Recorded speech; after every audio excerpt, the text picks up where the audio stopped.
কিন্তু ভাই স্বৈরাচার পালিয়ে গিয়েছে কথা ঠিক, কিন্তু স্বৈরাচারের দোসররা আজ পর্যন্ত বাংলার জমিনে অবস্থান করে ষড়যন্ত্র করছে। আর যদি সুন্নতি নবীর বিরুদ্ধে, কোরআনের বিরুদ্ধে, তাফসীর কোরআন মাহফিলের বিরুদ্ধে কথা বলে ওই নেতা জিহ্বা কেটে কুত্তা দিয়ে খাওয়াই দেব, তা মুসলমান জাতি তার কাছে মাথা নত করবে না, করবে না।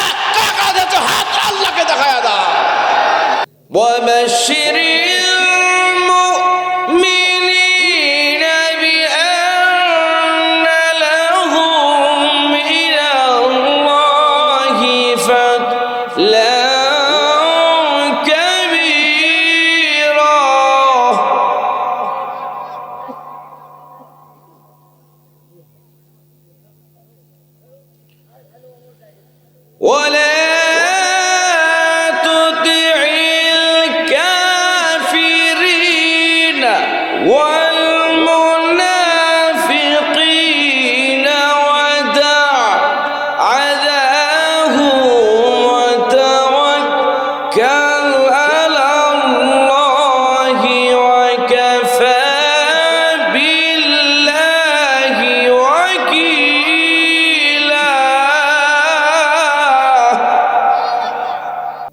বর্তমান আমাদের বাংলাদেশে কিন্তু কোনো কিছুর অভাব নাই। মসজিদ আগেকার তুলনায় এখন বেশি না কম? বক্তার সংখ্যা কম না বেশি? হাফেজদের সংখ্যা কম না বেশি? নেতার সংখ্যা কম না বেশি? সুদখোরের সংখ্যা কম না বেশি? ঘুষখোরের সংখ্যা কম না বেশি? হাজির সংখ্যা কম না বেশি? সবই তো বেশি। কম কই? কম নাই তো, সবই বেশি। তাহলে কোনো তো কম নাই। এখন নামাজি কম, অনেকেই নামাজ পড়ে না, যে নামাজ পড়তে যায় তাকে আবার বলে তুই নামাজ পড়িস, আমি পড়ি না, কিন্তু তোর চাইতে ঈমান ভালো আছে। এ কথা বল না, এ কথা বল। তাহলে এখন নামাজি বেশি না ঈমানদার বেশি? হ্যাঁ হ্যাঁ, কথা কন না কেন? নামাজি বেশি না ঈমানদার বেশি? ঈমানদার বেনামাজি বেশি, কারণ ও নামাজ না পড়ে ঈমানদার দাবি করছে। শয়তান ওর কথায় হাসে আর কয় আমাকে শয়তান বানাইছে কে? ওই দিতে পাকা শয়তান। ঠিক না বেঠিক? সময় তো হয় যায় না। কোরআন কারীম থেকে একটা আয়াত তেলাওয়াত করেছি। বেশি সময় আমি নেব না, তাও 2 ঘন্টা। মুসনাদ আহমদে বর্ণিত সাইয়্যিদিনা ওমর বিন খাত্তাব রাদিয়াল্লাহু তাআলা বলেন, আল্লাহ নবীর উপর যখন ওহী নাজিল হতো তখন আমাদের কানে মৌমাছির মতো গুনগুন গুনগুন শব্দ ধ্বনিত হতো। আমরা একদিন মসজিদ নববীর মধ্যে বসে আছি, আমাদের কানে যখন গুনগুন শব্দ ধ্বনিত হতে লাগলো তখন আমরা বুঝতে পারলাম নবীজির উপরে ওহী নাজিল হবে। গুনগুন শব্দ যখন শেষ হয়ে গেল, নবীজি সাহাবীদের দিকে মুখ ফেরাইয়া কিবলামুখী হয়ে বসে আল্লাহ তাআলার নিকট দোয়া করলেন, আল্লাহ আমাদেরকে কম দিও না, বেশি দাও। আমাদেরকে বেশি বেশি দাও, কম দিও না। আমাদেরকে অন্যর উপর অগ্রাধিকার দাও, অন্যদেরকে আমাদের উপর অগ্রাধিকার দিও না। আমাদেরকে সম্মানিত করো, বেইজ্জতি করো না। আমাদেরকে তোমার সন্তুষ্ট করো। এই দোয়া যখন শেষ হয়ে গেল, নবীজি সাহাবীদেরকে বললেন, হে আমার সাহাবীরা, এই মুহূর্তে আল্লাহ পাক আমার উপরে 10টা আয়াত নাজিল করলেন। কয়টা আয়াত বলেন? 10টা আয়াত নাজিল করলেন। এই 10টা আয়াত যদি কোনো ব্যক্তি মানে জীবনে বাস্তবায়ন করতে পারে, পরের সূত্রই ব্যক্তি আল্লাহর জান্নাতের মেহমান হয়ে যাবে। জোরে কোন সুবহানাল্লাহ। সাহাবায়ে কেরামরা রাসূলকে বললেন, হুজুর এই 10টা আয়াত কি একটু মেহরবানি করে বলেন। আমার নবীজি বললেন, قد أفلح المؤمنون الذين هم في صلاتهم خاشعون والذين هم عن اللغو معرضون والذين هم للزكاة فاعلون والذين هم لفروجهم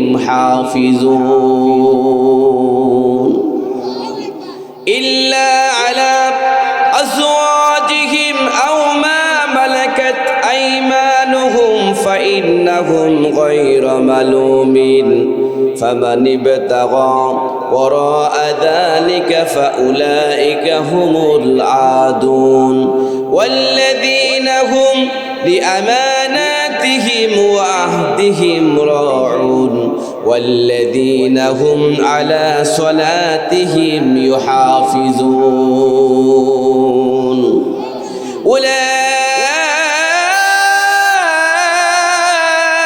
أولئك هم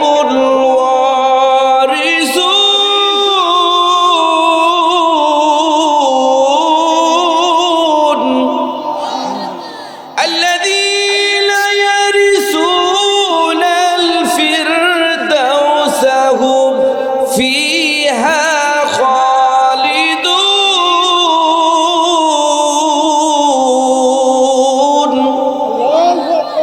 আমার নবীজি বললেন, বাপ যদি মরে যায় অটোমেটিকলি সন্তান জমির মালিক হয়ে যায়। এই আয়াতগুলি যদি কোনো ব্যক্তি মানে জীবনে বাস্তবায়ন করতে পারে, তাহলে রাসূল বললেন ওই ব্যক্তি জান্নাতের ওয়ারিশ হয়ে যাবে, জান্নাতের ওয়ারিশ হয়ে যাবে। আমার ভাই যারা আমরা জান্নাতে চাই না, জাহান্নামে যেতে চাই। কারা কারা জান্নাত চান হাত তুলে দেখান, হাত তুলে দেখান। সবাই সবাই হাতটা নামান, হাতটা নামান। আজকে জান্নাত আর জাহান্নামের ওয়াজ করে ফয়সালা ওয়াজ করে, কে জান্নাতে যাবে আর কে জাহান্নামে যাবে। কি ভাই, কি ভাই, কারা কারা জাহান্নাম চান হাত তোলেন দেখি। কোন কাজ করলে জান্নাতে যাওয়া যায় সেই বুদ্ধি সেই লেকচার আল্লাহ পাক আমাদেরকে জানিয়ে দিয়েছেন কিনা ভাই বলেন, বলেন। আমরা জানি না কোন কাজ হালাল কোন কাজ হারাম, এটা কিন্তু আমরা অনেকেই জানি। কথা ঠিকটা বেঠিক বলেন। রাসূল আকরাম সাল্লাল্লাহু আলাইহি ওয়াসাল্লাম হাদিস আয়াতগুলো তিলাওয়াত করে বললেন ওয়ারিশ সূত্রে সেই ব্যক্তি জান্নাতের মালিক হয়ে যাবে। আর একটা হাদিস আন আবি দারদা রাদিয়াল্লাহু তাআলা قال قال رسول الله صلى الله عليه وسلم انا اول ذلك وعن شمال مثل ذلك فقال يا رسول الله صلى الله عليه وسلم كيف تعرف امتك من بين الامم في بعد نوح لامتك قال هم غرهم معجلون من عصر بدو ليس احد كذلك غيرهم وعرف ان كتبهم بايمانهم وعرف تسعى بين ايديهم ذريتهم رواه احمد جركن الله اكبر আরো জোরে বলুন আল্লাহু আকবার।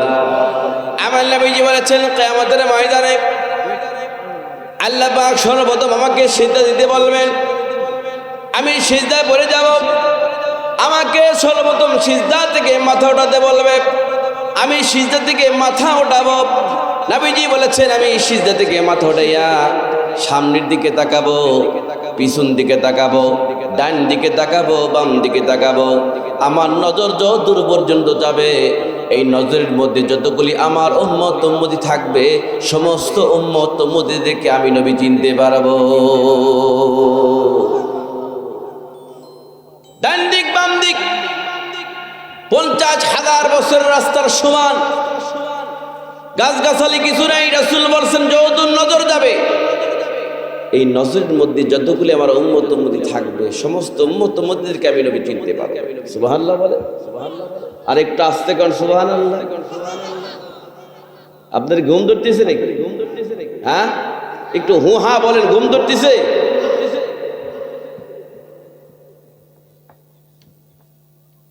আমার নবীজি বললেন আমি চিনতে পারবো আমার উম্মতদেরকে। আল্লাহ পাক কোরআনে কারীমের মধ্যে বলেছেন ইয়াউমা ইউনফাকু ফিস-সূরি ফাতাতুনা আফওয়াজা, সেদিন মানুষ দলে দলে দলে দলে ইসলাম যখন ফুৎকার দিবেন তখন ফু দেখে মানুষ দলে দলে আল্লাহ পাকের কিয়ামতের ময়দানে উঠবে। রাসূল বললেন, সেদিন আমি দেখব আমার উম্মতের মধ্যে 10 প্রকার চেহারাবান উম্মতিরা উঠবে। কয় প্রকার বলেন? 10টা প্রকার রূপদান করে কাল কিয়ামতের ময়দানে উঠবে। এই 10টা প্রকারের একটা প্রকার যদি আমি আপনি থাকি জাহান্নামী, একটাও নাই জান্নাতি। আমার কথা কি বুঝতেছেন? 10টা প্রকারের একটা প্রকার যদি আমি আপনি থাকি জাহান্নামী, একটাও নাই জান্নাতি। তাহলে আজকের ওয়াদেই তো ফয়সালা হয়ে যাবে কে জান্নাতি আর কে জাহান্নামী। কথা ঠিক না বেঠিক? আমরা তো সবাই চাই জান্নাত, কিন্তু জাহান্নামে কেউ যাইতে চাই না।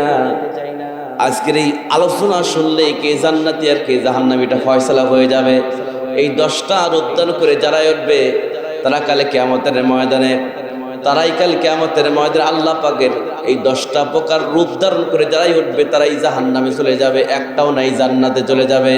আমরা সবাই জান্নাত চাই, কিন্তু কেউ জাহান্নাম চাই না। কথা ঠিক না বেঠিক? এক নাম্বার দল আলোচনা শুরু করে দেই। এক নাম্বার দল, রাসূল বলছেন আমার উম্মতের কিছুদিন উম্মতের চেহারা শুয়োরের মতো হবে। নাউযুবিল্লাহ কর, জোরে কর নাউযুবিল্লাহ।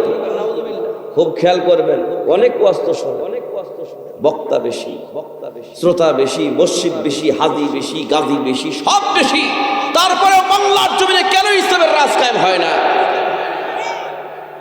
আজকে এই আলোচনাগুলো, এই 10টা আলোচনা শুনলে ক্লিয়ার হয়ে যাবে। অনেক নেতা আছে বাংলাদেশে, জীবনে দেখবেন টুপি মাথায় দেয় না, ইলেকশন সামনে আসলে টুপি মাথায় দেয়। কথা কন না?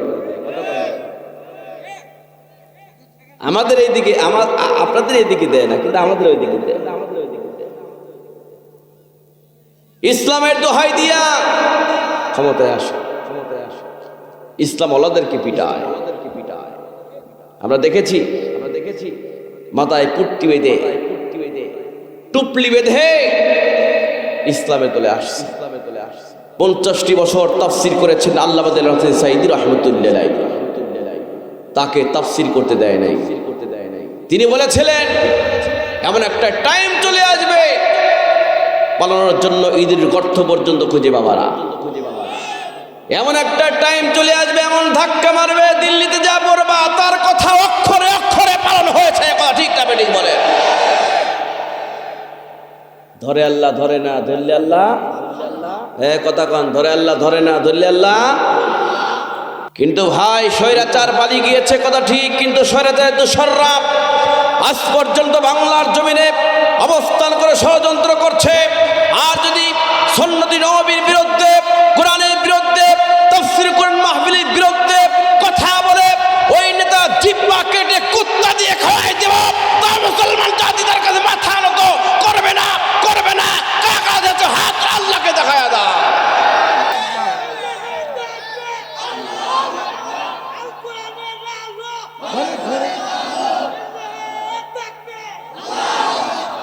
সবাই তো ভাই যায়রা অনেক দেখেছি, একে একে সব দেখেছি, সবার দেখা হইল শেষ। দেখতে দেখতে গোল্লা গেল আমার সোনার বাংলাদেশ। স্বাধীনতার বয়স পেরিয়ে 50-এতে পা দিলাম, নেতারা তো সবই পেল, আমরা বলো কি পেলাম? বস্তা বস্তা টাকা, খালি বস্তা বস্তা আমাদের রক্ত কামার টাকা দিয়া বাড়ি গাড়ি সব করছে। কথা ঠিক না বেঠিক বলে? স্বাধীনতার বয়স পেরিয়ে 50-এতে পা দিলাম, নেতারা তো সবই পেল, আমরা বলো কি পেলাম? শান্তির লাগি কান্দি মরি, শান্তির কোন লাহিলেশ। দেখতে দেখতে গোল্লায় গেল আমার সোনার বাংলাদেশ। কথা ঠিক না বেঠিক? শান্তি আছে একমাত্র কোরআনে। কিসে বলেন? যেরকম কিসে? কোরআনে। আমার ভাই যায়রা, একমাত্র এই কোরআনে শান্তি, আর কোন জায়গায় শান্তি নাই। কথা ঠিক না বেঠিক বলে? দল কয়টা? 10টা দলের রূপদান করে উঠবে। কয় দল? রাসূল বলছেন আমার উম্মতের মধ্যে 10 প্রকার রূপদান করে উঠবে কাল কিয়ামতের ময়দানে। নাম্বার 1 নাম্বার দল হবে কিসের? শুয়ারের দল। কিসের দল? কিছু কিছু উম্মতের চেহারা শুয়ারের মতো হয়ে যাবে, শুকুরির মতো হয়ে যাবে। আমার নবীজিকে সাহাবায়ে কেরামরা প্রশ্ন করল, হুজুর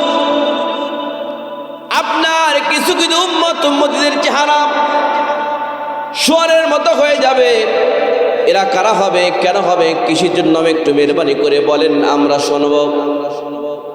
নবীজি বললেন, যারা পৃথিবীর জমিনে 2টা কাজ, পৃথিবীর জমিনে বেঁচে থেকে যারা 2টা কাজ করবে তাদের চেহারা শুয়ারের মতো হয়ে যাবে। বলবো খুব লক্ষ্য করবেন, কিন্তু আজকের ওয়াদে ফয়সালা হয়ে যাবে কে জান্নাতের কে জাহান্নামী। আমার নবীজি বলেছেন 2টা কাজ যারা করবে কিয়ামতের ময়দানে তাদের চেহারা শুয়ারের মতো হয়ে যাবে। নবীজি বললেন, নাম্বার 1 হলো সুদখোর, নাম্বার 2 হলো ঘুষখোর। এই পৃথিবী যারা সুদ এবং ঘুষের সাথে জড়িত তারা কাল কিয়ামতের ময়দানে তাদের চেহারা শুয়ারের মতো হয়ে যাবে। আমার ভাই যারা বলেন তো দেখি আমাদের মধ্যে সুদ আর ঘুষারও আছে না নাই? কথা কয় না, কথা কয় না, আছে না নাই ভাই? সুদখোর ঘুষখোর, শুধু সুদ আর ঘুষারও নয়, বাংলার জমিনে অধিকাংশ মসজিদ মাদ্রাসা ধর্মীয় প্রতিষ্ঠানের সভাপতি সেক্রেটারি সুদখোর ঘুষখোর বেনামাজি। কথা কোন রাখেন? আপনারা এদিক মনে হয় নাই, জীবনে নামাজ পড়ে না, আল্লাহর ঘরে সভাপতি বসে আছে। কথা ঠিক না বেঠিক বলে?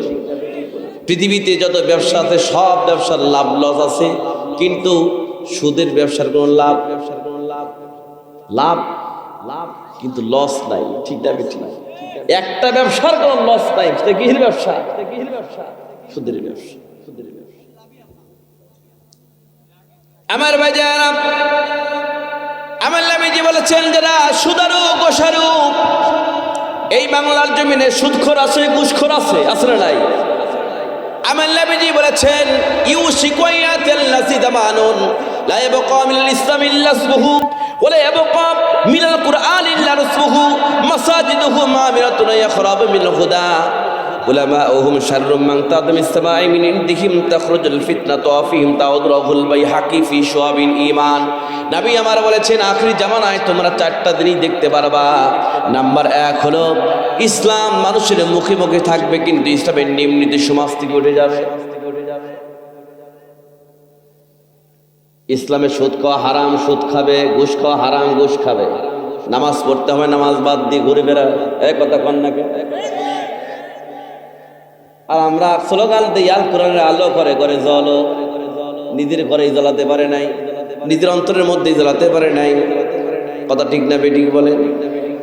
আর যেই নেতার স্লোগান আমরা দেই জীবনে নামাজ পড়ে না, সুদারু ঘুষারু, এলাকার মধ্যে সবচেয়ে সুদখোর ঘুষখোর, ওই নেতার জন্য আমরা স্লোগান দেই আমার নেতা, তোমার নেতা, অমুক নেতা, অমুক নেতা।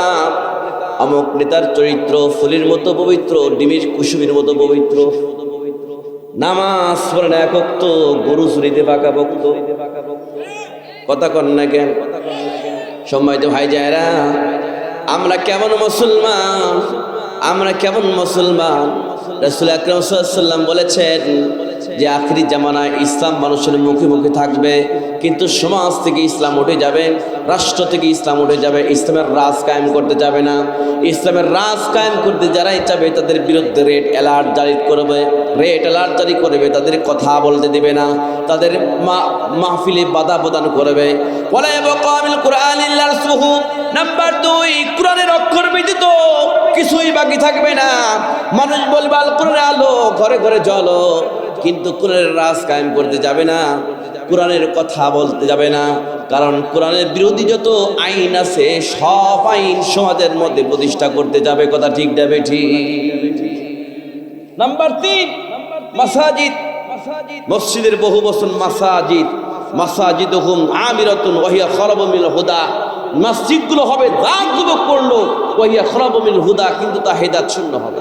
মসজিদ টাইলস পূর্ণ হবে, কিন্তু কোনো মুসল্লি কিন্তু খুঁজে পাওয়া যাবে। আগে ছিল মসজিদ কাঁচা, মুসল্লি পাকা।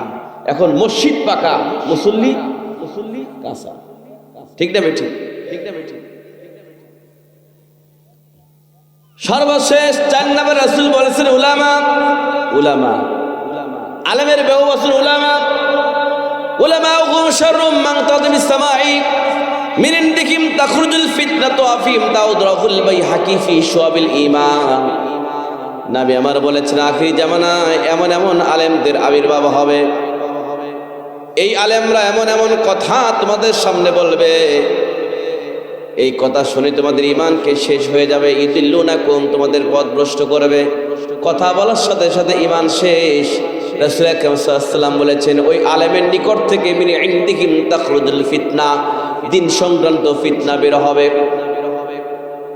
ওয়াফিহিম তাউদ, এবং তার উপরে বক্তব্যে এমন এমন আলেম এমন এমন বক্তব্য দিচ্ছে, বক্তব্য শোনার সাথে সাথে ঈমানকে চলে যাচ্ছে। এই রকম আলেম বাংলার জমিনে আছে না নাই? ভাইরাল বক্তা নিয়ে আসছে 28 ইঞ্চি 26 ইঞ্চি, বিশাল বড় ভাইরাল।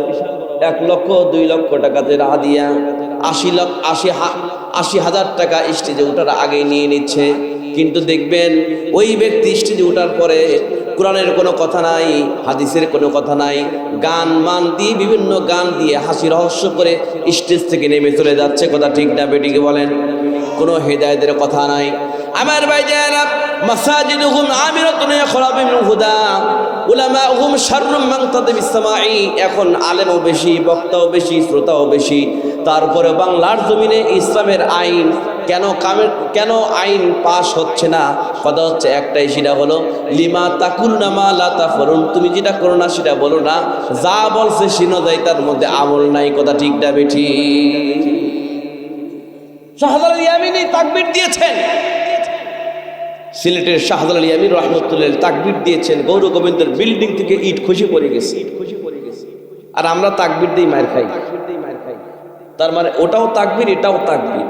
ওই তাকবীর মধ্যে কি আছে? ঈমান আছে। এই তাকবীর মধ্যে ঈমান আছে কিন্তু খুব কম। ওয়াইফাই লাইন বিল দিচ্ছে, সুদ ঘুষির টাকা দিচ্ছে, লোন কিস্তি সব চলছে। আল্লাহর ঘর মসজিদে 100 টাকা চাঁদা 6 মাসের বাকি রাখে। এরকম মুসলমান আছে না নাই? অথচ আমরাই আবার বলছি আমরা ইসলামের রাজ কায়েম করব। এই মসজিদের টাকা 6 মাসের টাকা 100 টাকা চাঁদা তাই বাকি রাখিস, তোর দ্বারা কি ইসলামের খেদমত হবে? আবার দেখবেন কিছু কিছু প্রাইভেট শয়তান আছে, সেটা হলো চলে গিয়েছে বাজারে, সিরা টাকা কেউ দোকানদার লেয় নাই, বাড়িতে এসে স্ত্রীর কাছে দিয়ে কয় স্ত্রী সিরা টাকাটা রাখো। স্ত্রী বলতেছে তোমার কাম নাই, তুমি সিরা টাকা দিলে, কয় রাখ, শুক্রবার যখন আসে তখন দিয়ে দিস আমার কাছে।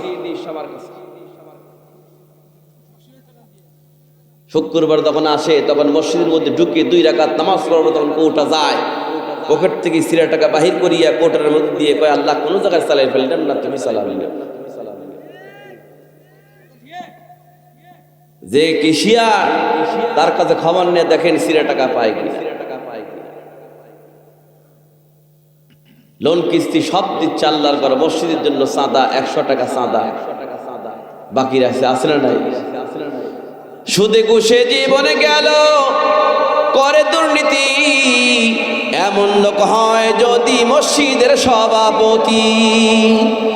উচিত কথা কইতে গেলে মোল্লার চাকরি নাই ভাইরে, উচিত কথা কইতে গেলে মোল্লার চাকরি নাই, আমাদেরই কপালেতে শান্তি বুঝি নাই। ঠিক না ঠিক?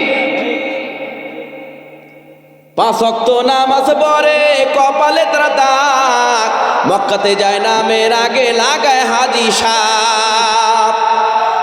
5 ওয়াক্ত নামাজ পড়ে কপালে তারা দাগ, মক্কাতে যায় নামের আগে লাগায় হাজি সাপ। ভাইরে 4 দোকানে বসে হাদি টেলিভিশন চায়, ভাইরে 4 দোকানে বসে হাদি টেলিভিশন চায়, হিন্দি গানের তালে তালে পা দুটি নাচায়। কান আছে না নাই? এরম হাদি সাহেব আছে না নাই? 4 দোকানে বসে হিন্দি গানের তালে তালে পা দুটি নাচায়।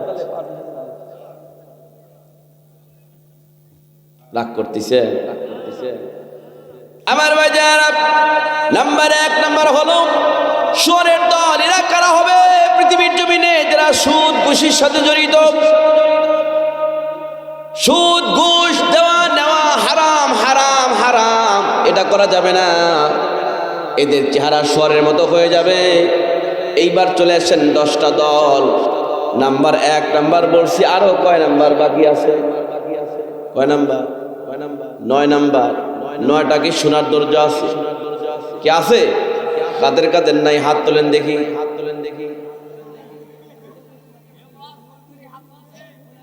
ভুল হয়েছে।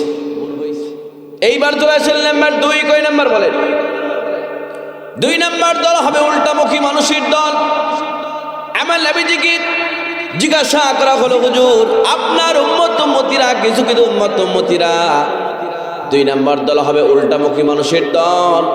মাথা থাকবে নিচুর দিকে, পা থাকবে উপরের দিকে, পেট থাকবে পিছনের দিকে, পিছনের সাইডটা চলে আসবে সামনের দিকে। উল্টামুখী মানুষের দল। নবীজিকে প্রশ্ন করা হলো, হুজুর উল্টামুখী মানুষের দল যারা হবে এরা কারা হবে, একটু মেহরবানি করে বলেন। আমার নবীজি বললেন, এরাই তারা যারা পৃথিবীতে 60 বছর, 30 বছর, 20 বছর, 50 বছর, 100 বছর বেঁচে ছিল। বেঁচে থাকাকালীন যা খেয়েছে, যা কামাই করেছে সব হারাম পথে কামাই করেছে। হারাম খাইয়া যারা পৃথিবীর জমিন থেকে বিদায় চলে যাবে, তাদের চেহারা কালে কিয়ামতের ময়দানে উল্টামুখী হয়ে আল্লাহ পাকের দরবারে উঠবে। এরকম নাউজুবিল্লাহ। ইবাদত কবুল হওয়ার প্রধান হাতিয়ার কি বলেন তো? হালাল রুজি। কি বলেন তো? ইবাদত কবুল হওয়ার প্রধান হাতিয়ার কি? হালাল রুজি। রুজির মধ্যে যদি হারাম ঢুকে যায়, দেখেন এই গোবিন্দগঞ্জ একটা নাম করা হোটেল, বনফুল নাকি, এই বনফুল হোটেলের কাচ্চি বিরিয়ানির মাঝখানে যদি 100 টাকা পায়খানা তুলে দেওয়া হয়, কে খাবে? তার মানে কি? হালালের মধ্যে হারাম ঢুকে গেছে। ওটা আর হালাল নাই, ওটা কি হয়েছে? হারাম হয়ে গেছে। 1 মণ দুধের মাঝখানে সামান্য একটু তেঁতুল ছেড়ে দিলে সব দুধ নষ্ট হয়ে যায়। আজকে আমরা যদি হারাম খাই, আল্লাহর ইবাদত করি, সারা জীবন আল্লাহর পাকের দরবার ইবাদত করলে হারাম খাদ্য, হারাম জিনিস যার শরীরের মধ্যে ঢুকছে, ওই অবস্থায় আল্লাহ পাকের ইবাদত বন্দী করলে জীবনেও ওই ইবাদত আল্লাহর দরবারে কবুল হবে না, হবে না, হবে না।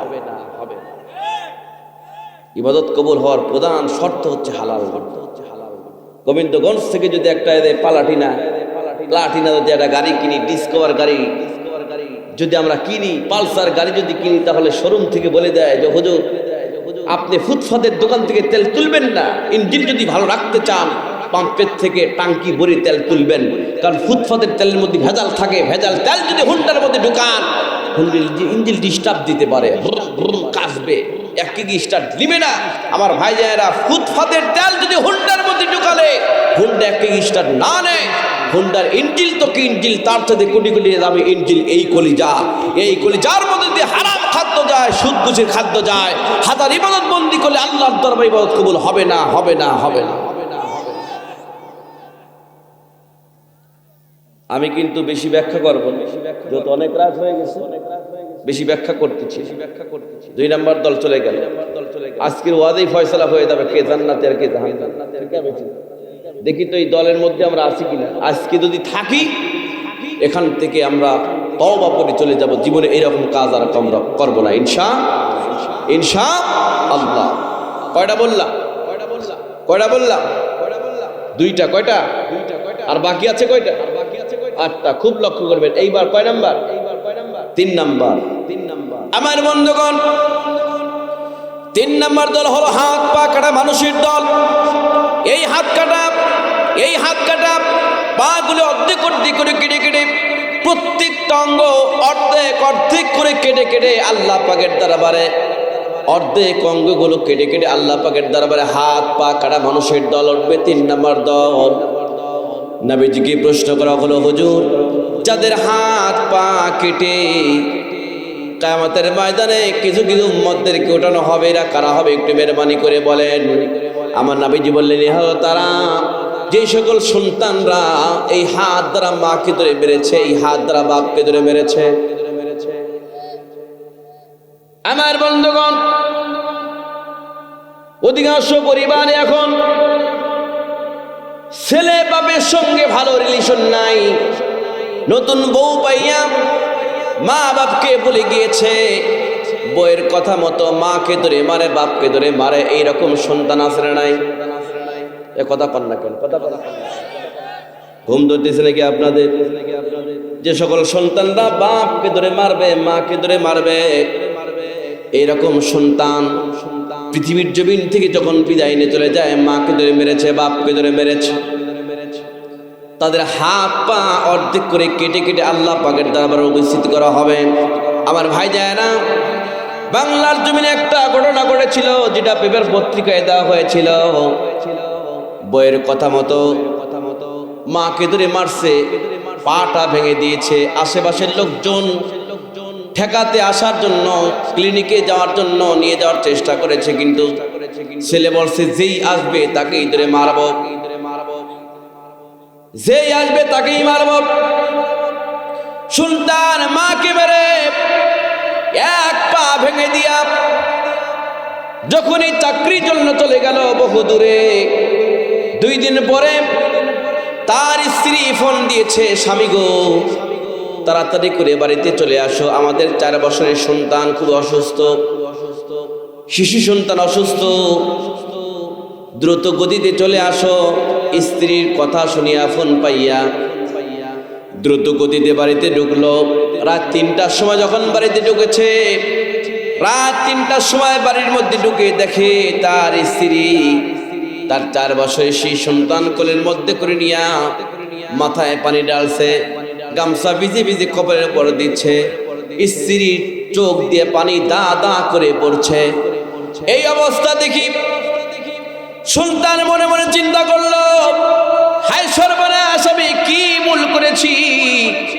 আমার স্ত্রী আমার সন্তানকে সারা ধরে পাহারা দিয়ে আমার সন্তানকে খেদমত করেছে। আমিও যখন ছোট ছিলাম আমার মা তো আমাকে এইরকম খেদমত করেছিল, আমার মা তো আমাকে কোলের মধ্যে করে নিয়ে কাটিয়ে দিয়েছিল। আমি কেন আমার মাকে মেরেছি? এই ভুল বুঝতে পেরে স্ত্রীর নিকটে যাওয়া বাদ দিয়া সঙ্গে সঙ্গে মায়ের দরজার নিকটে চলে যায়। মায়ের দরজার নিকটে গিয়ে বলে, মা তুমি দরজাটা খোলো। মা ভয় পাইয়া চিন্তা করছে, এখনই তো আমার বাপ চলে গেল চাকরির জন্য, আবার কেন আসলো? মা ভয় দরজা খোলে না। সঙ্গে সঙ্গে ওই সন্তান বলে, মা তুমি যদি দরজা না খোলো তোমার সামনে আমি আত্মহত্যা করবো। নিজের ঘরের মধ্যে থেকে একটা ছুরি নিয়ে এসে মায়ের সামনে বলে, মা তুমি যদি দরজা না খোলো আমি আত্মহত্যা করাবো। কোনো মা কিন্তু চায় না তার মায়ের সামনে সন্তান আত্মহত্যা করুক, কথা ঠিক না বেটিকে বলেন? আমার ভাই যারা, মা তুমি দরজাটা খুলে দাও, আমি তোমার কাছে মাপ চাবো, আমি ভুল করেছি। সঙ্গে সঙ্গে মা বলে, বেটা রে, কলিজার টুকরা সন্তান রে, তুই যখন আমাকে মেরে এখান থেকে চলে গেছিস, কোনো এমপি মন্ত্রী চেয়ারম্যান মেম্বারের কাছে আমি বিচার দেই নাই, বরংস আমি 2 রাকাত নামাজ পড়ে আল্লাহ তাআলার দরবারে তোর জন্য দোয়া করেছি, আল্লাহ আমার সন্তান বোঝে নাই, না বোঝে আমাকে মেরেছে, রাস্তাঘাটে কোনো বিপদ দিও না, আমার সন্তানকে সহি সালামতে গন্তব্যস্থলে পৌঁছা দিও। মায়ের জবান থেকে এই কথা শোনার সাথে সাথে সুলতান হাউমাউ করে কান্দার বলে, মা দরজাটা খুলে দাও। মা যখন দরজা খুলে দিল, সন্তান বলে, আমি আমার মায়ের 2 পা যখন জড়ায় ধরলাম, জড়ায় ধরার পরে আমার মা যখন আমাকে মাফ করে দিল, সন্তান বলছে, আমার মা যখন আমার উপর খুশি, আমাকে যখন মাফ করে দিল, আমি দেখলাম আমার 4 বছরের সেই সন্তান ডাক্তার ছাড়াই ভালো হয়ে গেল। এই পৃথিবীতে অনেক সন্তান আছে মাকে ধরে মারে, আছে না নাই? পৃথিবীতে কল্যাণের মধ্যে সর্বশ্রেষ্ঠ কল্যাণ হচ্ছে ভালো সন্তান। অনেক পিতামাতা সন্তানের কারণে সমাজের মধ্যে বুক ফুলে ঘুরে বেড়ায়। অনেক সন্তানের কারণে মা বাপ বাড়ির মধ্যে থেকে বের হতে পারে না, কথা ঠিক না বেঠিক? সন্তান ডাল খায়, মদ খায়, নিশা খায়।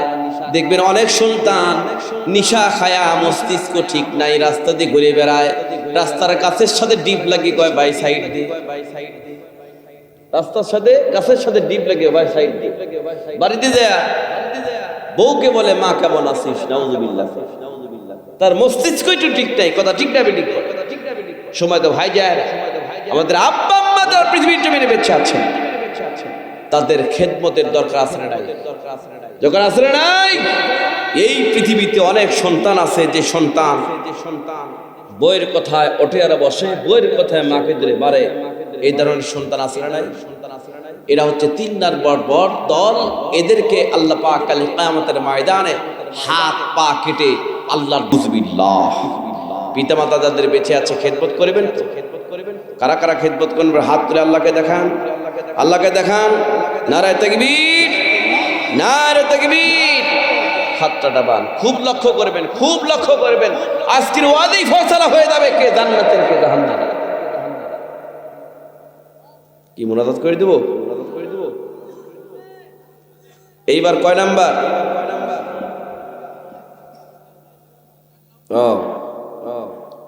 মসজিদ। টাকা পয়সা যা দিবেন গোপনে গোপনে আপনারা লেখালেখি করেন। আমি মুনাজাতের আগে আপনারা পকেটে হাত দেবেন, বিড়ি সিগারেট থাকলেও দিয়ে দিবেন, আর ওয়াদা করবেন জীবনে আর খাবো না। কি করেন? ইনশাল্লাহ আমি একটু ওয়াজ করি, ওয়াজ করার শেষে একটু কালেকশন করবো না? কি করেন? হ্যাঁ, কালেকশন তো হবে, কারণ অনেকেই আমার মানে দ্বিতীয় বক্তার কাছে দিয়েছেন। আমি কি শেখা আলু? আমি হচ্ছে মেহমান, আমি অনেক দূর থেকে আসছি, মুসাফির মানুষ, আপনাদের জন্য দোয়া করব। আল্লাহর ঘরে মসজিদের জন্য যে যা পারেন ইনশাল্লাহ দিবেন, ইনশাআল্লাহ। এইবার চলে আসেন নাম্বার 4 নাম্বার। কয় নাম্বার? হ্যাঁ জোরে করে কয় নাম্বার? 4 নম্বরের দল হলো নিজের মুখ থেকে দিব্য বের হইয়া বক্ষের উপর ঝুলন্ত অবস্থায় উঠবে। কয় নাম্বার? এই জোরে করে কয় নাম্বার? 4 নম্বর দল নিজের মুখ থেকে দিব্য বের হইয়া বুকের উপর এইরকম করে ঝুলবে, 1 হাত 2 হাত জিহ্বা বের হইয়া। দেখবেন গরমকালে কুত্তার মুখ দিয়ে যে জিহ্বা বের হয়ে, তাই সাথে বড় বড় জিহ্বা বের হয়ে কালে কিয়ামতের ময়দানে 4 নম্বর দল উঠবে। আমার ভাই জানেরা, রাসূল আকরাম সাল্লাল্লাহু আলাইহি সাল্লামকে জিজ্ঞাসা করা হলো, হুজুর নিজের মুখ থেকে জিহ্বা বের হইয়া বক্ষের উপর ঝুলন্ত অবস্থায় 4 নম্বর দল উঠবে, এরা কারা হবে? একটু মেহরবানি করে বলেন, আমরা শুনবো। জীবনে কোনোদিন এরকম কাজ করব না। আমার নবী বলেছেন এরা হলো তারা, এরা হলো ওই সকল গার্জিয়ানরা যে সকল গার্জিয়ানরা মেয়েকে বাদ দিয়া ছেলের নামে জমি রেখে দেয়। অনেক হাদি সাহেব হজ করবার যাওয়ার সময় দেখবেন 4-5টা মেয়েকে বাদ দিয়ে ছেলের নামে জমি রেখে চলে গেল। ওরে হাজি রে, মেয়েকে বাদ দিয়ে ছেলের নামে জমি লিখে দিয়ে তুই প্রমাণ করলি বিশ্বের পাঁজি। 1000 হজ করলেও হজ আল্লাহর দরবারে কবুল হবে না। কথা ঠিক না বেঠিক? বলে জোরে কোন কথা ঠিক না বেঠিক? এই ধরনের গার্জিয়ান বাংলার জমিনে আছে না নাই? জোরে কোন আছে না নাই? আরে ভাই, দোতলায় বাপ মরে আছে, নিচতলায় ভাইরা সম্পত্তি নিয়ে মারামারি করছে, বাপকে কবরস্থ করছে না। এইরকম সন্তান কুলাঙ্গার আছে না নাই? কথা আছে না নাই? মাথার কাম পায় ফেলে সম্পত্তি অর্জন করেছে বাপ, ছেলের নামে দিয়ে দিল, মরে গেল বাপ, দাফন কাফনের ব্যবস্থা নাই, মারামারি শুরু করে দিয়েছে। আমার বাপ অমকের নামে লিখে দিয়ে গেছে, এখন লাশকে কবরের মধ্যে রাখতে দেয় না, মেয়ের নামে কিছুই দেয় নাই। মেয়ে জানাজার নামাজের আগে দাঁড়িয়ে বলছে যে আমার গহনা আছে, আমার স্বর্ণ আছে, আমার বাপের লাশ কিরকম আটকান না, আপনারা 5 লক্ষ টাকা পান, সব টাকা পরিশোধ করে আমার গহনা বিক্রি করে পরিশোধ করে দিব, তাও আমার বাপকে কবরস্থ করতে দেন। এরকম কোনো জির আশ্রয় নাই। অথচ সম্পত্তি লেখালেখি করতেছে। ছেলে হলে খুব খুশি, মেয়ে হলে খুব বেদা। আসলে নাই? কথা কান আসলে নাই? আছে। যদি কয় কি হয়েছে, একজনের 7টা মেয়ে হয়েছে, বন্ধু কয় আল্লিশ না, এটা ইতি কয় না, এটাকে নাম রাখবো আশা, মানে আশা ছাড়বো না। আমার কথা কি বুঝতেছেন? এটা কি রাখবো? আশা। না আশা ছাড়বো না, দেখি কত এই ঠোলের মধ্যে মেয়ে আছে, দেখি আগে। এই স্বামী স্ত্রীকে গালি দেয়, এই তোর খালি মেয়ে হয়, তোর পেট ভালো না। স্ত্রী বলে তোমার যুক্তা নাই। দুইজনের মধ্যে কি গন্ডগোল। স্বামী শেষে চিন্তা করলো যে আল্লাহ তুমি যদি আমাকে একটা ছেলে দাও, আমি এলাকার ইমাম সাহেবকে খাওয়াবো। নিয়ত করছে, পরের বছর আরটা আল্লাহ পাক মেয়ে দিছে, কিন্তু আশা ছাড়ে নাই। আবার বলছে আল্লাহ তুমি যদি এইবার আমাকে একটা ছেলে দাও, পীর সাহেবকে খাওয়াবো। আল্লাহ আবার একটা মেয়ে দিছে। ব্যক্তিটা রাগ করে এইবার বলছে আল্লাহ তুমি যদি এইবার একটা ছেলে দাও, আমি শয়তানকে খাওয়াবো। আল্লাহর খেলা বোঝা খুব মুশকিল, ঠিক না ঠিক বলেন? আল্লাহ পাক একটা ছেলে দিছে। এখন ছেলে যখন দিছে তখন এখন শয়তান কই বাবু, শয়তান কই? চিন্তা করছে শয়তানকে যদি আমি না খাওয়াই তাহলে আমার ছেলে তো মরিও যায়। রাস্তাঘাটে খুলি ঘুরি বেড়ায় আর শয়তানে খোঁজে, কই শয়তান, শয়তান কই, শয়তান কই শয়তান। হঠাৎ করে এক বুজুর্গ ব্যক্তি, বয়স্ক ব্যক্তির নিকটে গিয়ে বলছে ভাই দুইবার নিয়ত করছি ইমাম আর পীর সাহেবকে খাওয়ানোর জন্য, দুইবারই আল্লাহ পাক মেয়ে দিছে। তিনবার নিয়ত করছি, তিনবারের পর আল্লাহ তুমি যদি ছেলে দাও শয়তানকে খাওয়াবো, আল্লাহ পাক ছেলে দিছে, তখন শয়তান আমি কই পাবো? তখন বলছে শয়তান এক জায়গায় পাবা। কোথায়? চলে যাও আল্লাহর ঘর মসজিদে, শুক্রবারের দিন একই কাজ দুই জুমায় তার মধ্যে পাবা, সে হচ্ছে পাকা শয়তান। কি কাজ? তুমি বারান্দায় দাঁড়িয়ে থাকবা, দেখবা যে সবার পরে যে ঢুকবে সবার আগে দেবীর হবে। এই দুই জুমায় যে এই কাজ করবে সে হচ্ছে পাকা শয়তান। ব্যক্তিরা বারান্দায় দাঁড়িয়ে আছে, দেখি তো কে সবার পরে ঢুকে সবার আগে বের হয়। বারান্দায় দেখলো সবার পরে একজন ঢুকলো, সবার আগে বের হয়ে চলে গেল। সে কেউ না, তারই আপন চাচা,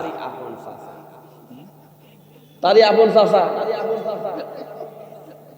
চিন্তা করছে যে আরো তো এক জমা আছে, ঠিক না বেঠি? ওই জমায় সবার পরে ঢুকলো, সবার আগে বের হলো। হাসতে চাচাকে দেয়, বলতে চাচা আমি তো নিয়ত করছি আপনাকে এক তো খাওয়াবো। চাচার সাথে সাথে দুই হাত তুলে দোয়া করতেছে আল্লাহ তোমার কামাইয়ের মধ্যে বরকত দিক। কিন্তু কিসের জন্য খাওয়াচ্ছে এই কথা তো আর ভিতরে নিয়ে গেল। নিয়ে যাওয়ার পরে মুরগির রান, মাছের মাথা সব খাওয়াচ্ছে, খান চাচা খান, মরার খাওয়া খান। চাচা বলতে চাচা এই খাওয়ানটা আপনাকে কেন খাওয়ালে আপনি কি জানেন? না বাবা আমি তো জানি না। কয় দুইবার নিয়ত করছি, দুইবার আল্লাহ পাক মেয়ে দিয়েছে, তিনবার নিয়ত করছি আল্লাহ ছেলে দিলে শয়তানকে খাওয়াবো, আল্লাহ পাক ছেলে দিয়ে তুমি পাকা শয়তান, তোমাকে খাওয়াচ্ছি। এই কি কাজ করলে পাকা শয়তান হয়? জুমার নামাজে সবার পরে যে ডুববে সবার আগে যে বের হবে, দুই জুমায় এই কাজ যে করবে সে পাকা শয়তান। এই কথা চাচাকে যখন শোনাইলো ভাতিজা, সঙ্গে সঙ্গে চাচা আল্লাহর জমিনে দাঁড়িয়ে হাসতিকে সাক্ষী রেখে বলছে ভাতিজা এই কাজ করলে যদি শয়তান হয়, আল্লাহর কসম করে ওয়াদা করছি এই কাজ আর আমি জীবনে করব না। জোরে কোন সুবহানাল্লাহ।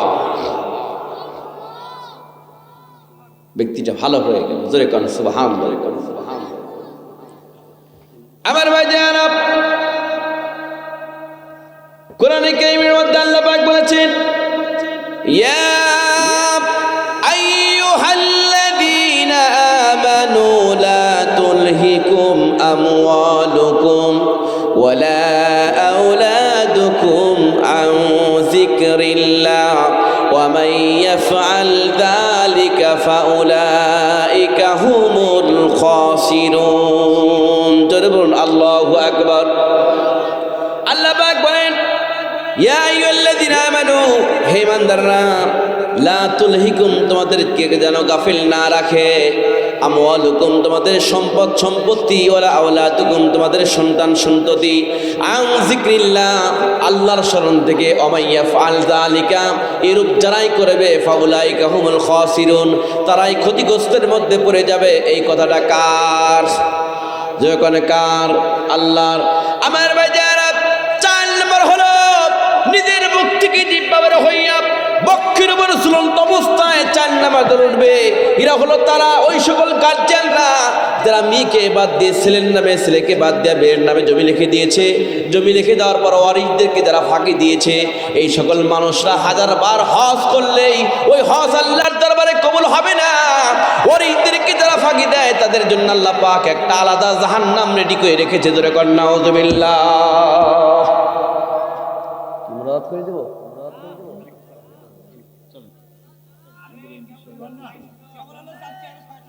আর 6টা বাকি। হ্যাঁ, এমপি সাহেব আসতেছি ইনশাআল্লাহ। আসুক। কি কন 12টা বাজে গেছে। কয়টা? মুজাদ্দুল সরকার কই? মুজাদ্দুল ভাই আছেন? বুঝলেন, আমি বলছিলাম ভাই 10টা স্টেজে দেওয়ার কথা। তো হতে হতে কয়টা? 11টা। আমি চিন্তা করলাম যে 12টায় দেয় কিনা আল্লাহ। তো যাও একটু আগেই পাইছি। আমার আগামীকাল মাহফিল কোথায়? খুলনা। কোথায়? খুলনা চিনেন তো? আপনারা ঘুমাবেন আর আমি সারা রাত ধরে যাবো। এই তো কাম, ঠিক না? এই জন্য যারা, আমি একটু অনেক দূর থেকে আসছি, একটু প্রাণ খুলে যদি কথা না বলতে পারি আমারও আফসোস থেকে যায়। আমাকে যদি 9টায় দিতেন, 12টা পর্যন্ত আমি 3 ঘন্টা মারলাম, ঠিক না? এখন যতটুকু আমরা আলোচনা করছি, 10টা আলোচনা শোনার ইনশাল্লাহ ধৈর্য আমাদের আছে না নাই? ইনশাল্লাহ যতটুকু পারি আমরা সেটা চালায়া যাব, এবং শেষে কিন্তু মসজিদের জন্য কিছু দিতে হবে ইনশাআল্লাহ। এখন নাম্বার কয় নাম্বার বলেন? আমি কিন্তু ব্যাখ্যা করতেছি না, ব্যাখ্যা করলে 10 ঘন্টাও লাগতে পারে। আমি বেশি ব্যাখ্যা করব না, আমি সরাসরি আলোচনার দিকে চলে যাচ্ছি। এইবার চলে আসেন নাম্বার 5। কয় নাম্বার? নাম্বার 5 হলো আল্লাহ নবীকে প্রশ্ন করা হলো, হুজুর 5 নাম্বার দল কি হবে? আমার নবীজি বললেন 5 নাম্বার দল হবে বানরের দল। কিসের দল? নবীজির কিছু কিছু উম্মতের চেহারা হয়ে যাবে বানরের মতো রূপ ধারণ করে কালে কিয়ামতের ময়দানে উঠবে। আমার নবীজিকে প্রশ্ন করা হলো, হুজুর যাদের চেহারা বানরের মতো হবে না, কারা হবে, কেন হবে, কিসের জন্য একটু মেহরবানি করে বলেন। রাসূল বললেন, এলা হলো তারা যারা পৃথিবীর জমিনে ভালো মানুষের বিরুদ্ধে মিথ্যা অভিযোগ পেশ করে। নাউযুবিল্লাহ। এরকম মানুষ আছে না নাই? কথা কয় না, আছে না নাই? ভালো মানুষ, তার কোনো দোষ নাই, মিথ্যা অভিযোগ পেশ করছে। যেটা আমরা অচিরেই দেখতে পেরেছি, বাংলাদেশ অনেক আলেমকে নির্দোষভাবে তাকে ফাঁসি দেওয়া হয়েছে। কথা ঠিক না বেঠিক বলেন? কোনো দোষ নাই। বিএনপির নেতা সালাউদ্দিন কাদের চৌধুরীকে ফাঁসি দেওয়া হয়েছে। কথা ঠিক না বেঠিক বলেন? আমার ভাই যারা ভালো মানুষের বিরুদ্ধে মিথ্যা অভিযোগ পেশ করে, আল্লাহ নবী হযরত দাউদ আলাইহিস জামানায় একটা ঘটনা ঘটেছিল। একজন পরহেজগার মুত্তাকি নারী, এই নারীর অল্প বয়সে স্বামী দুনিয়া থেকে বিদায় চলে যায়, কিন্তু কিছু কিছু বকাটে যুবক ওই নারীকে ডিস্টার্ব করা শুরু করে দেয়। আমার ভাই যারা দেখবেন এখন কিন্তু বাপ মাকে ছাড়াই অনেক বিয়ে হচ্ছে, ঠিক না বেঠিক? মোবাইলে চ্যাটিং, মোবাইলে কি অ্যান্ড্রয়েড সেট কিনে দিচ্ছে। আগে শুনেছি ঘরে ঘরে শয়তানের বাক্স, এখন ঘরে ঘরে নয়, এখন মানুষের হাতে হাতে শয়তানের বাক্স। কথা ঠিক না বেঠিক বলেন? আমার ভাই যারা এই পৃথিবীতে অনেক স্বামী বাংলাদেশে কামাই করা বাদ দিয়া জমি বিক্রি করে বিদেশে চলে যায়। যাওয়ার সময় দেখবেন বউয়ের নামে অ্যাকাউন্ট করছে, মায়ের নামে করে না, বাপের নামে করে না, করে হচ্ছে বউয়ের নামে। বউ তখন স্বামী বিদেশ পাঠায় দিয়া 2-3 মাস পর স্ত্রী স্বামীর কাছে ফোন দেয়, স্বামী গো অনেক দিন হলো আপনি বিদেশ গিয়েছেন, কিন্তু আপনার চেহারা তো দেখি না, একটা অ্যান্ড্রয়েড সেট ছাড়া তো হয় না, একটা অ্যান্ড্রয়েড সেট আমাকে পাঠায়া দেন। অ্যান্ড্রয়েড সেট স্বামী যখন স্ত্রীর নিকট পাঠায় দিল, তখন ওয়াইফাই স্ত্রী বাড়িতে নিয়ে নিল। এখন স্বামীর সঙ্গে কথা কয়, মাঝে মধ্যে একটা পরপুরুষের সঙ্গে কথা কয়, কথা কয়।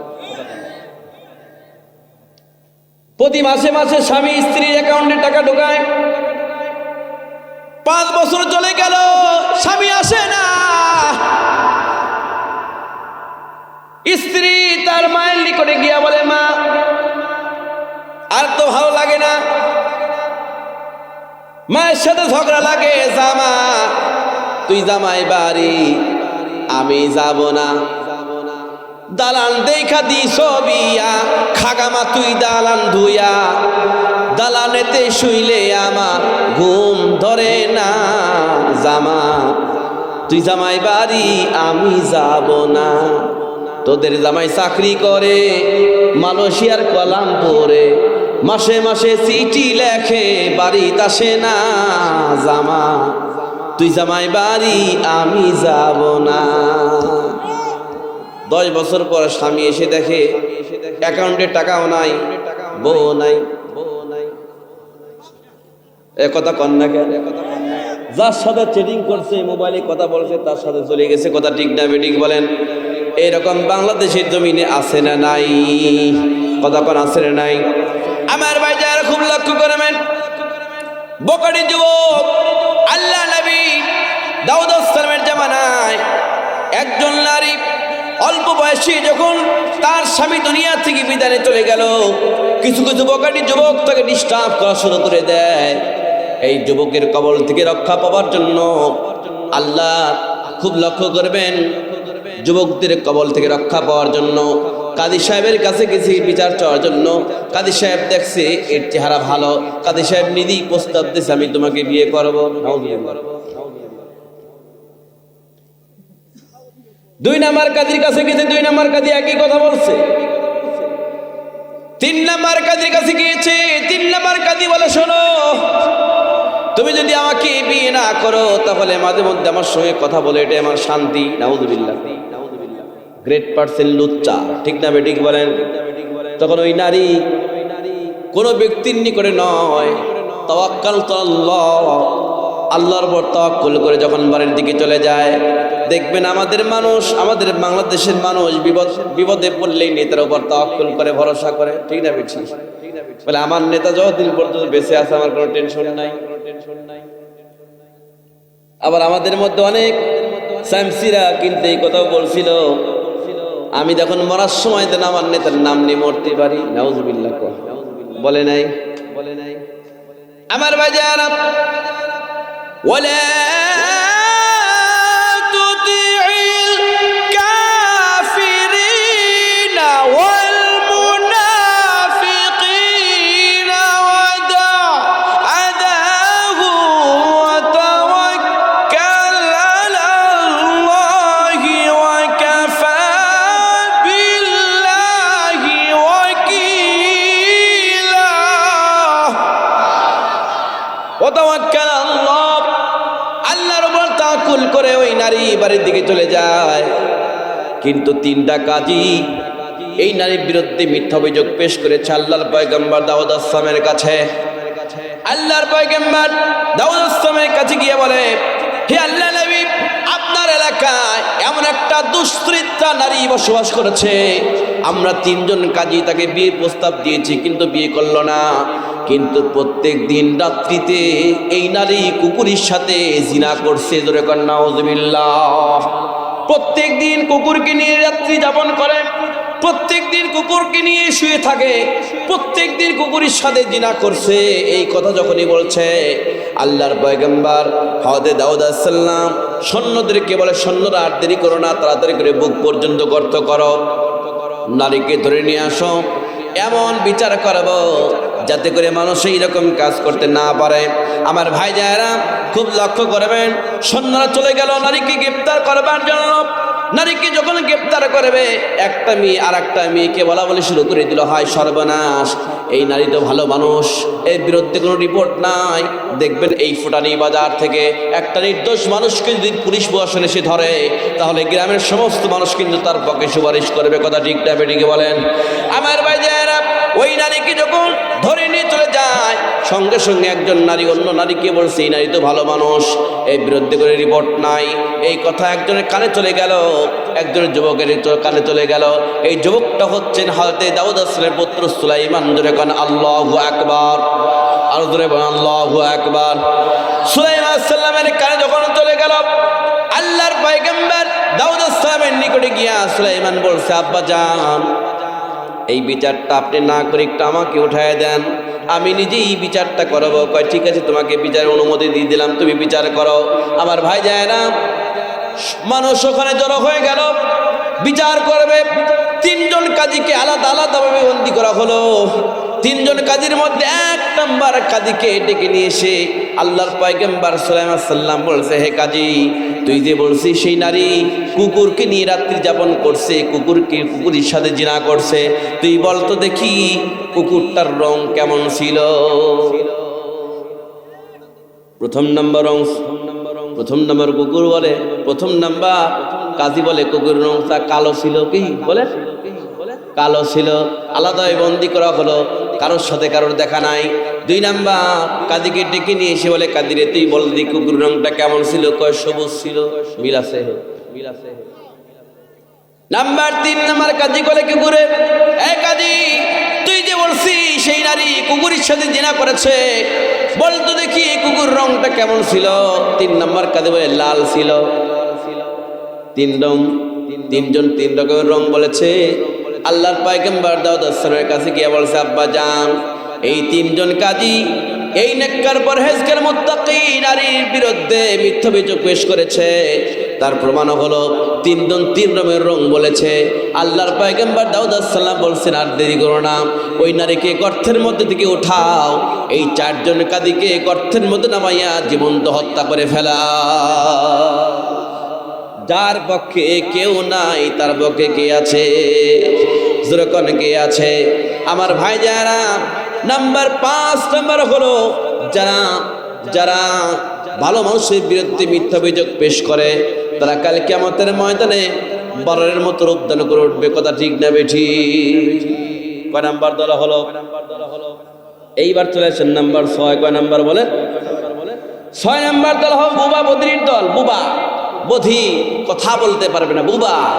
আল-ইয়াওমা নাখতিমু আলা আফওয়াহিহিম ওয়া তুকাল্লিমুনা আইদিহিম ওয়া তাশহাদু আরজুলুহুম বিমা কানু ইয়াকসিবুন। জোরে আল্লাহু আকবার। বুবা বধির কথা বলতে পারবে না। 6 নম্বর দল বুবা বধির অবস্থা উঠবে কিয়ামতের ময়দানে। নবীজিকে প্রশ্ন করা হলো, হুজুর এরা কারা হবে, কেন হবে, একটু মেহরবানি করে বলেন। আমার নবীজি বলছেন, এই বুবা বধির অবস্থায় তারাই হবে। কোরআন কারীমে একটা আয়াত তিলাওয়াত করে বলে দিলেন, ওয়াইলুল কুল্লি হুমাযাতিল লুমাজা, ওয়াইলুল কুল্লি হুমাযাতিল লুমাজা। যারা মানুষের সাক্ষাতে অসাক্ষাতে মানুষের সামনে পিছনে সবসময় পরনিন্দা করে, চগলখুরি করে, এই সকল মানুষরা কাল কিয়ামতের ময়দানে বুবা বধির অবস্থা আল্লাহ পাকের দরবারে উঠবে। জোরে কর নাউযুবিল্লাহ। কিছু লোক দেখবেন ইশারা করে, এই আসতেছে, খুব খারাপ, হাত দিয়ে ইশারা করে। যদি ইশারা করে টের পায় তাহলে কুবান খাবে। তখন কি করে? এই চোখ দে, ঠিক না? ঠিক ইশারা করে কি করে? বলে একজন মুসলমান অন্য মুসলমানের কল্যাণ কামনা করবে, কিন্তু কল্যাণ কামনা করা বাদ দিয়ে বিরুদ্ধে বলে। এইরকম মানুষ আছে না? বহু দেখেছি। এই যে স্বৈরাচার কম অত্যাচার করে নাই বিরোধী দলকে, ঠিক না? সেনাবিভাগ থেকে বাই করে দিল, সুচিকিৎসার জন্য বাহিরে যাইতে দেয় না। সে কিন্তু আজ বাংলাদেশেই আছে। যার দাম্ভিকতা সে কিন্তু আজ দেশে নাই, ঠিক না? আবার তার কিছু পাতি নেতা বলে, হুজুর দোয়া করেন, টুস করে ঢুকে পড়ো, কি টুস করে কি ঢুকে পড়বে। 6314 দিন পর মরহুম মকফুর প্রেসিডেন্ট জিয়াউর রহমানের ছেলে তারেক রহমান বাংলাদেশে আসছে। সে বাংলাদেশে এসে আজকেই তার voter ID card, NID card সব কমপ্লিট করছে। কিন্তু ভাই, প্রত্যেকটা নেতা যে ওপেনে ঘুরে বেড়াচ্ছে, 17-18 বছর পর নিজের মাতৃভূমিতে পাড়া দিয়েছে জনাব তারেক রহমান, এর পিছনে সবচেয়ে বড় অবদান হচ্ছে জুলাই যোদ্ধাদের কথা। ঠিকটা বেডিং বলে। কারণ সারা বছর ধরে যারা বয়স বেশি তাদেরকে রাজাকার বলে গালি দিয়েছে, যাদের বয়স বেশি তাদের কিন্তু ধৈর্যও বেশি, যাদের বয়স কম তাদের ধৈর্য কম। 17 বছর ধরে আলেম ওলামাদেরকে রাজাকার বলে গালি দিয়েছে, দান করেছে, কিন্তু একটা বার যুবকদেরকে রাজাকারের বাচ্চা বলছে, খবর হয়ে গেছে। যখন একটা বার ইউনিভার্সিটির ছাত্রদেরকে, কলেজ ইউনিভার্সিটির ছাত্রদেরকে যখনই বলছে রাজাকারের বাচ্চা, তখন খবর হয়ে গেছে আমি কে, তুমি কে, রাজাকার। কারণ কি? যারা যুবক তাদের ধৈর্য কম, এমন হুঙ্কার দিয়েছে, রান্না ভাত খাওয়ার সময় নাই, সব ভাত ফেলে রেখে চলে গেছে দাদার বাড়িতে। কথা ঠিক না বেঠিক বলে? এদের কাছ থেকে শিক্ষা নিতে হবে।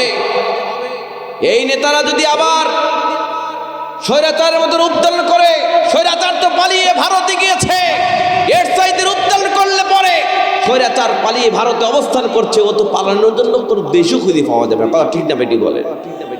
দেশও পাবে না, সময় তো ভাই যায় না।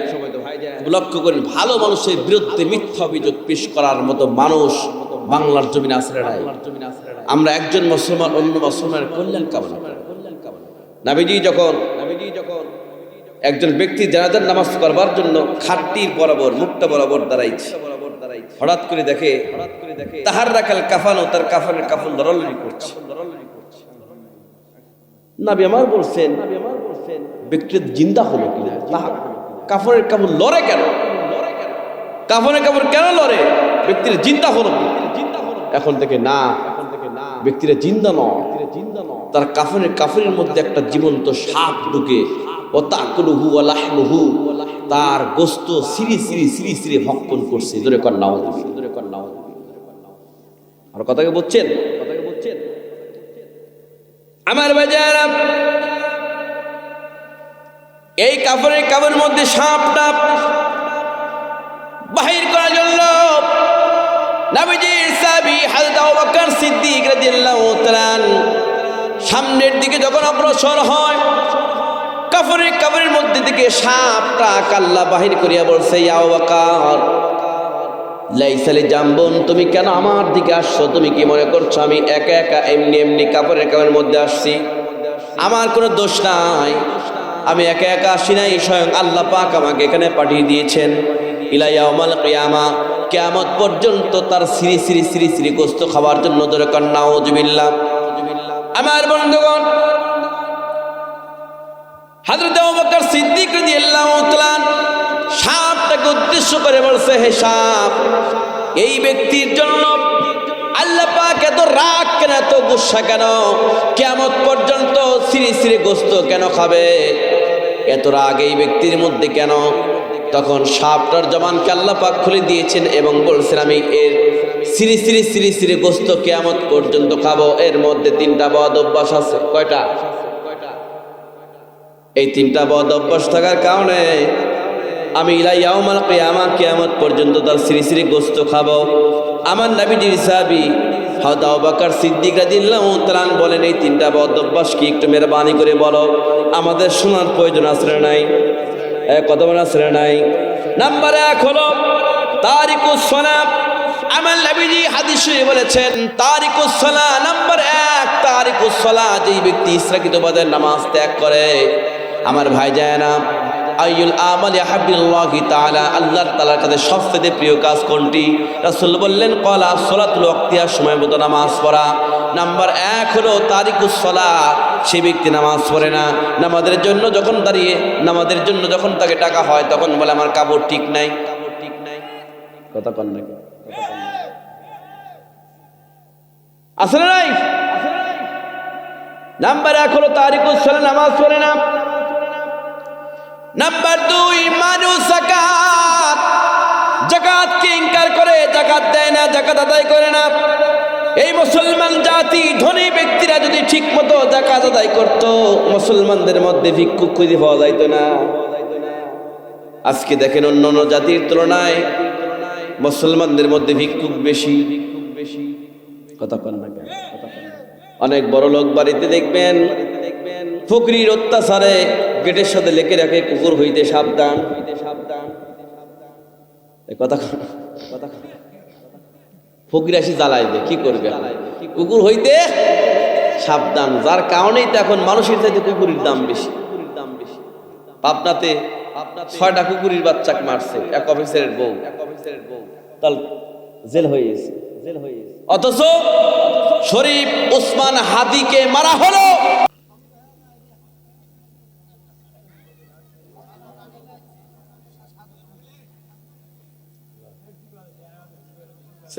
খালি কি মনে হচ্ছে করে দেবো? হ্যাঁ, ওয়াজ কি শুনতেছেন আপনারা? কয় নাম্বার দল হবে এখন? 7। কয় নাম্বার? 7 নাম্বার। কয় নাম্বার?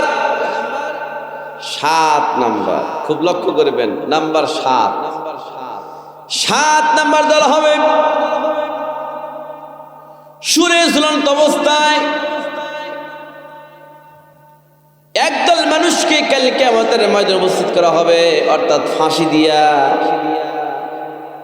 গলায় দড়ি ঝুলাইয়া শুলে ঝুলন্ত অবস্থায় 7 নম্বর দলকে আল্লাহ পাকের দরবারে উপস্থিত করা হবে। আমার নবীজিকে জিজ্ঞাসা করা হলো, কারা হবে, কেন হবে, কিসের জন্য হবে, একটু মেহরবানি করে বলেন।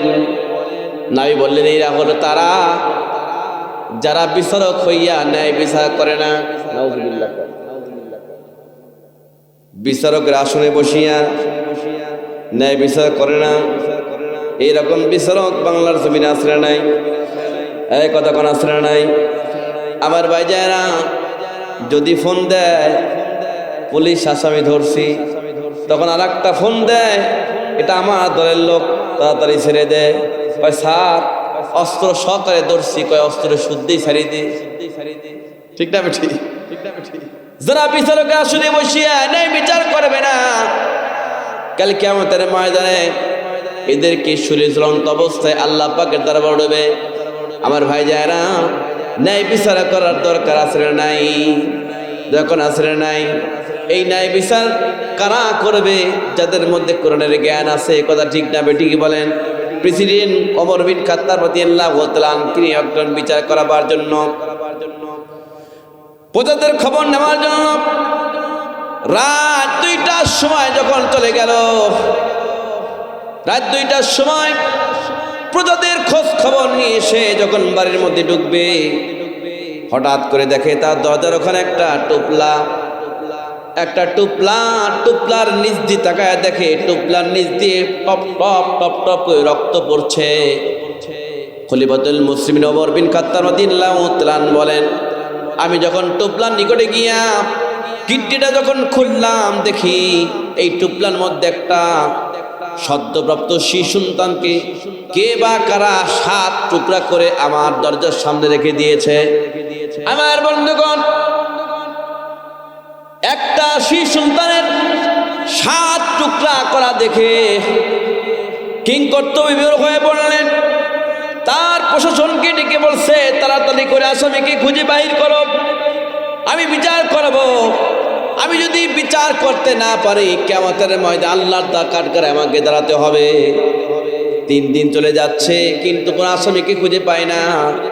কিন্তু তখন সঙ্গে সঙ্গে খলিফাতুল মুসলিমিন ওমর বিন খাত্তাব রাদিয়াল্লাহু তাআলা গভীর রাত্রিতে তাহাজ্জুদ নামাজ পড়ে আল্লাহ তাআলার দরবারে দোয়া করছে, আল্লাহ তুমি যদি আসামিকে আমার দরবারে হাজির না করে দাও, আমি তো কাল কিয়ামতের ময়দানে তোমার দরবারে আমি বিচারে কাঠগড়ায় আমি দাঁড়াতে হবে। মেহেরবানি করে আমার বিচারের কাঠগড়ায় আমাদের যাতে দাঁড় না হয়, আমার আসামি আমার সামনে তুমি আমার সামনে আমার দরবারে পাঠিয়ে দাও। নাজাত যখন শেষ হয়ে গেল, হঠাৎ করে দেখে ওমরের সামনে একটা নারী দাঁড়িয়ে আছে। এই নারী খলিফাতুল মুসলিমিন ওমরকে বলছে, আপনার মুখটা একটু লাল বর্ণ কেন? আপনি এত লাল বর্ণ কেন, চোখ দিয়ে পানি কেন? তখন বলছে, কে তুমি কি জানো না গোটা মদিনায় কারবালা শুরু হয়ে গিয়েছে? কে বা কারা আমার দরজার সামনে একটা শিশু সন্তানকে 7 টুকরা করে টুপলার মধ্যে করে রেখে দিয়েছে। আমি সে আসামিকে খুঁজে পাই না, যার কারণে আমি কিংকর্ত বিমূঢ় হয়ে পড়েছি, পেরেশান হয়ে পড়েছি। সঙ্গে সঙ্গে ওই নারী আল্লাহর নবীর সাহাবী হযরত ওমর বিন খাত্তাব রাদিয়াল্লাহু তাআলা আনকে বলে, হে খলিফাতুল মুসলিমিন ওমর, আমি যদি এই আসামিকে আপনার দরবারে হাজির করে দেই তাহলে আমাকে আপনি কি পুরস্কার করবেন? তখন খলিফাতুল মুসলিমিন বলছেন, আমি কি পুরস্কার করব? আমি আল্লাহর কোরআন দিয়ে বিচার করব। জোরে কোন সুবহানাল্লাহ। আমি আল্লাহর কোরআন দিয়ে বিচার করব। কয়, আপনি যাকে খুঁজছেন 3 দিন যাবত আসামিকে আপনি খুঁজে পান না, সেই আসামি আপনার সামনেই দাঁড়িয়ে আছে। আপনার সামনে কি? ওমর বলছে, তুমি কার সামনে কথা বলছো? তোমার কি মাথা ঠিক আছে? এই তুমি জানো আমি কে? জেনে শুনেই তো বলছি, জেনেই তো বলছি আমি এই কাজ করেছি, আমি আসামি। খলিফাতুল মুসলিমিন ওমর বলছে, তুমি কেন করছো? কিসের জন্য করছো? কি কারণে করছো? তখন বলছে, হে খলিফাতুল মুসলিমিন ওমর, আমি অমুক এলাকায় থাকি, অমুক এলাকায় বসবাস করছি। আমার মা নাই, দুনিয়া থেকে বিদায় চলে গিয়েছেন। আমার বৃদ্ধা বাপ বেঁচে আছেন। আমি আমার বাপকে নিয়ে আমি জীবন যাপন করেছি। আমার বাপের চামড়া করে ডিলা ডিলা হয়ে গিয়েছে। হঠাৎ করে একদিন আমি দুপুরের বেলায় গোসল করিয়া ছাদের উপরে কাপড় তুলে রেখেছি। হঠাৎ করে আমার বাড়ির সামনে দিয়া 3টা যুবক যাইতে লেগেছিল। এই 3টা যুবক যাওয়ার সময় আমার চেহারাটা দেখে ফেলেছে। আমার চেহারা দেখার পরে এই 3টা যুবক পরের দিন আমার বাড়ির মধ্যে ঢুকলো। পরের দিন বাড়ির মধ্যে ঢুকে আমাকে শরীয়ত বিরোধী কাজ করবার জন্য কুপ্রস্তাব দিল। তখন আমি তাদেরকে বাড়ি থেকে বের করে দিলাম অনেক চিন্তা ভাবনা করে।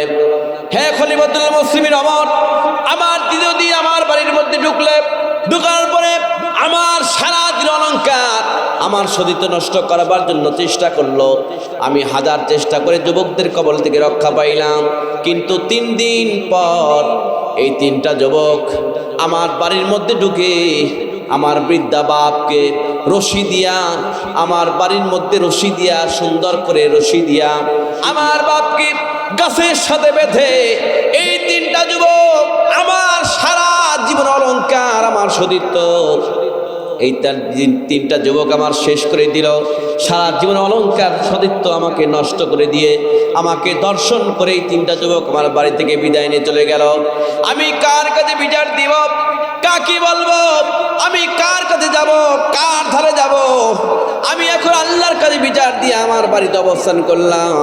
কিন্তু 1 মাস 2 মাস যাওয়ার পরে হঠাৎ করে দেখি আমার পেটের মধ্যে সন্তান ধারণ হয়ে গিয়েছে। আমার পেটের মধ্যে সন্তান আস্তে আস্তে বড় হয়, আস্তে আস্তে পেট বড় হয়। আমি কোনো জায়গায় যাইতে পারি না, বাজার ঘাটও করতে পারি না। আমার সন্তান, আমার বাপকে আমি খাওয়াতে পারি না। হে আমিরুল মুমিনিন, এইরকম করে অনেক দিন অতিবাহিত হয়ে চলে যায়। এই মুখটা আমি কার সঙ্গে দেখাবো? কার কাছে দেখাবো? আমি তাহাজ্জুদ নামাজ পড়ি, আমি আল্লাহর কাছে কান্দি। হঠাৎ করে আসন্ন প্রসবা সন্তান যখন ভূমিষ্ঠ হবে তার 4-5 দিন আগে তাহাজ্জুদ নামাজ পড়ে যখন আমি ঘুমায় পড়েছি, ঘুমের মধ্যে হঠাৎ করে কে যেন আমাকে এসে বলছে, হে নারী, তুমি তোমার পেটের সন্তান নিয়ে তুমি চিন্তা করেছো, এই সন্তান ভূমিষ্ঠ হওয়ার পর তুমি কি করবা? তুমি খুব চিন্তায় কিংকর্ত বিমূঢ় হয়ে পড়েছো। হে নারী, তুমি আর টেনশন করো না, তুমি আল্লাহর কোরআনকে রিসার্চ করা শুরু করে দাও। আল্লাহর কোরআন তুমি পড়া শুরু করে দাও। আল্লাহর কোরআন পড়তে পড়তে পড়তে পড়তে তোমার এই পেটের সন্তানকে তুমি কি করবা সেটা আল্লাহ পাক কোরআনের মধ্যেই ফয়সালা দিয়েছে। আল্লাহু আকবার।